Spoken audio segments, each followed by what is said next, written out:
Okay, so today we are rebuilding, well, not really rebuilding, but kind of like refurbishing all the HVAC stuff for my 1995 Civic build. So we're going to, and these cars didn't have cabin air filters, so there's a bunch of junk in there. So we're gonna make sure we get all this stuff out of there. We're gonna put a new AC evaporator, new expansion valve, and then we're gonna put a new heater core in there as well. So I think this clips off and that's how you get the heater core in. We also need to find a solution for some foam for this. And then we need to find some foam for all of these areas because this foam is just so worn out, it's just falling apart at this point. So hopefully we can find something for that. All of this stuff is pretty much discontinued. I did see that, I think this expansion valve and evaporator core was listed as available in Honda Automotive along with the fan. But when I tried to order it, they pretty much said it was back ordered and they didn't have an ETA. So I ended up getting all of the parts off of Rock Auto. So I'm gonna get these boxes opened up and we're gonna take a look at what we got.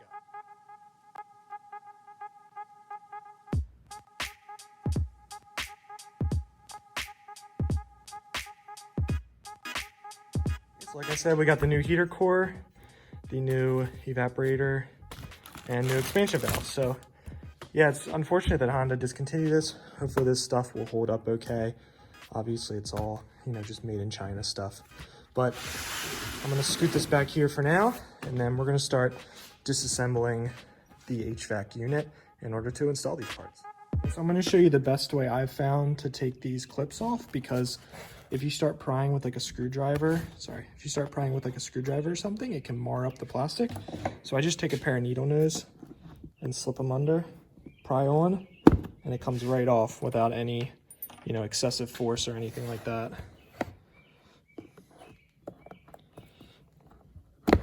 And there we go. That should be all of them.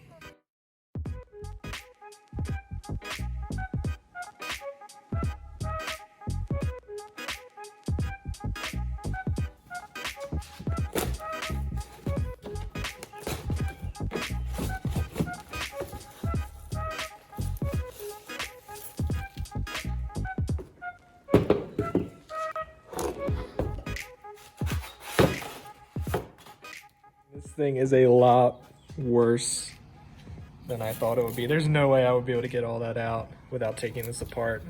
That's what no cabin air filter will do over what? 25 years. So I know that you can do some modifications. I don't even think you need to modify. I think if you put like a CRV section in the Civic, you can get a cabin air filter, but I'm just not going to park under trees anymore, and I'm going to keep the car mostly indoors or under a car cover, so I'm not really worried about doing any of that. But I am very glad that I took this apart because we're going to be able to get all this cleaned out.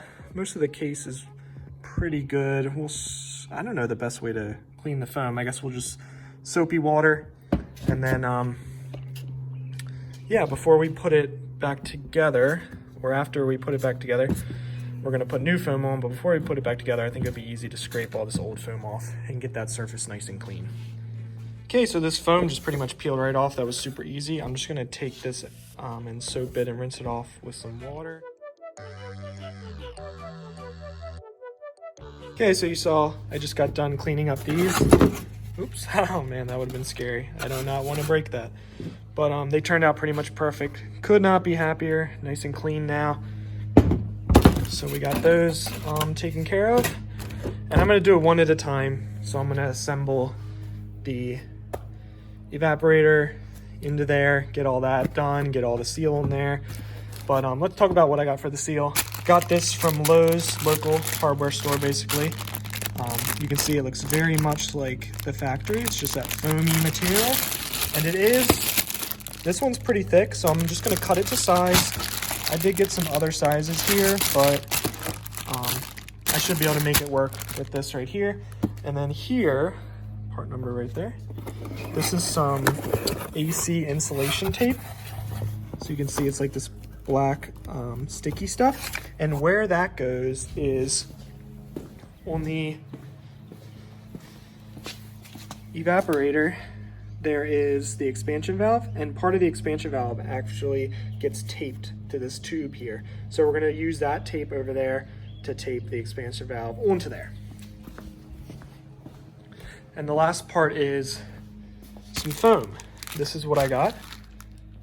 Window air conditioning filter. I'm trying to find a number on here, but you can look this up. I got this one from Lowe's. It's by Frost King. And it is very, very similar to the factory. You can see how it, you know, has that foam look to it. And it's kind of like porous, like the factory foam doors are. So right here, you can see it's a very similar material. This feels a little softer, but I think what I got will work. And we need it for this door. And then there's a door in here. Yeah, this right here is also worn out. Only some of them are worn out though. Like this one's pretty much perfect. Let me see how it is on the inside. I think, yeah, it's just this one and then in here. So that this one will be real easy to get to. And then this one's kind of a pain because I couldn't figure out how to get the door out of here. But yeah, this does pop off. But this shouldn't be too bad. We can always tilt the door down and then glue the foam on. So now I'm going to go ahead and get the expansion valve hooked up here, get it taped on, and then assemble this back together, and then put some foam on there, and then we'll be done with the air conditioning part. We'll move on to the heater. Okay, I do want to say this expansion valve and evaporator I got from Rock Auto doesn't have the O-rings, so I actually had to pull the O-rings off of the old evaporator over here. I had to pull those O-rings off, and luckily my O-rings are good, but I would say if you're planning to do this job, make sure you get the O-rings. They should be available, but these ones are still very pliable and soft, so I think we should be good with those.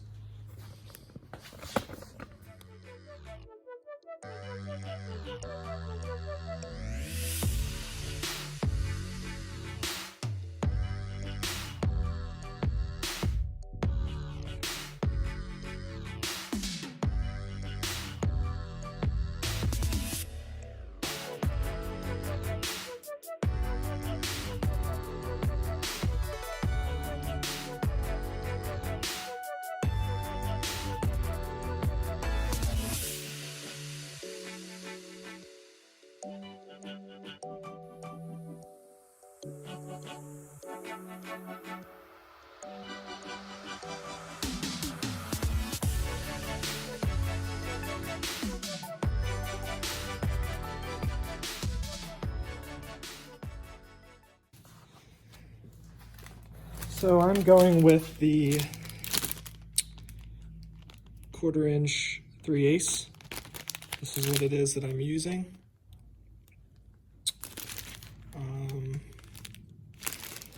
And it doesn't really stick that well, so I'm probably gonna end up putting a little bit of glue on there so that it sticks a little better.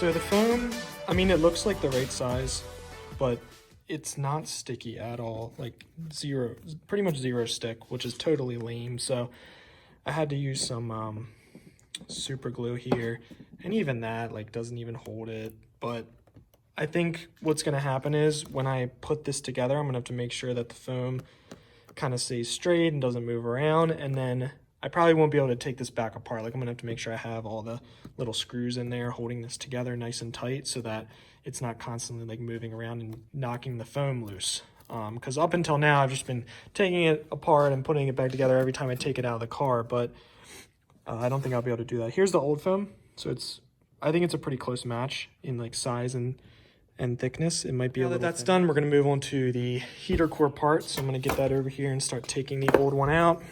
And we're gonna get the new one in. So I went ahead and took this section of the HVAC unit apart as well. And this one's a little tricky because of all the linkage. So I made sure to take pictures with my phone of how all the linkages went so it would be a little bit easier to put back together. I went ahead and washed these pieces off as well, let them dry out in the sun. Unfortunately, when I went to put it back together though, The heater core that I got from Rock Auto did not fit at all. Luckily, my OEM heater core was still in pretty decent condition, so I was able to reuse that, but it was still pretty disappointing how poorly the one from Rock Auto actually fit. I think it was a UAC unit, which I've had good luck with them in the past, but definitely would not recommend them for a replacement heater core. I also went ahead and took apart the fan motor housing. That was actually pretty easy to get apart, and I was able to take that door off, the blend door that I mentioned earlier. There was just screws holding it on. Once you take it apart, it's really easy to see those screws. Just be careful you don't strip them taking them out.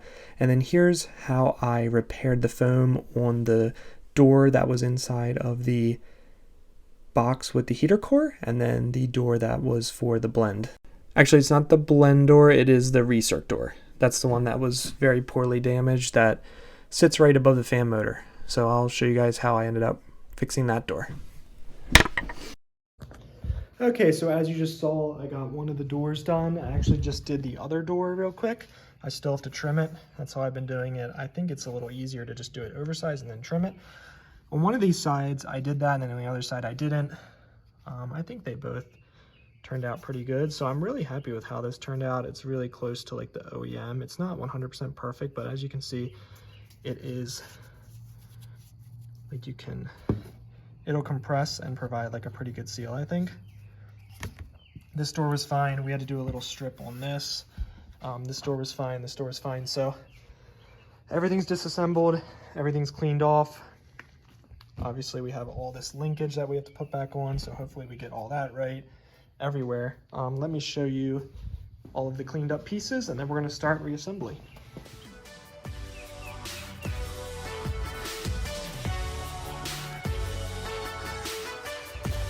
And then we have this piece right here. This goes where the fan is, and I just had to paint it because it was pretty rusted out.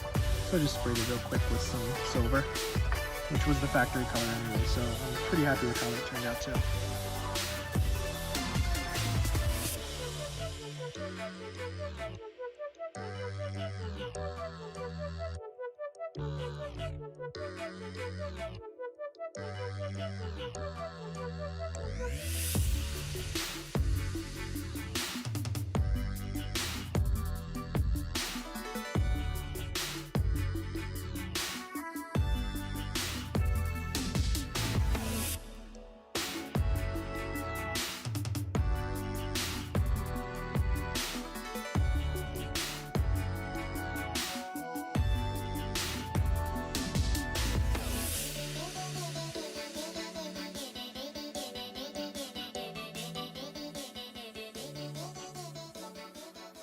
Okay, so I just got the recirc door in. We had the new pad on there. Really happy with how it turned out. Should work pretty good, hopefully. And then we got this all together.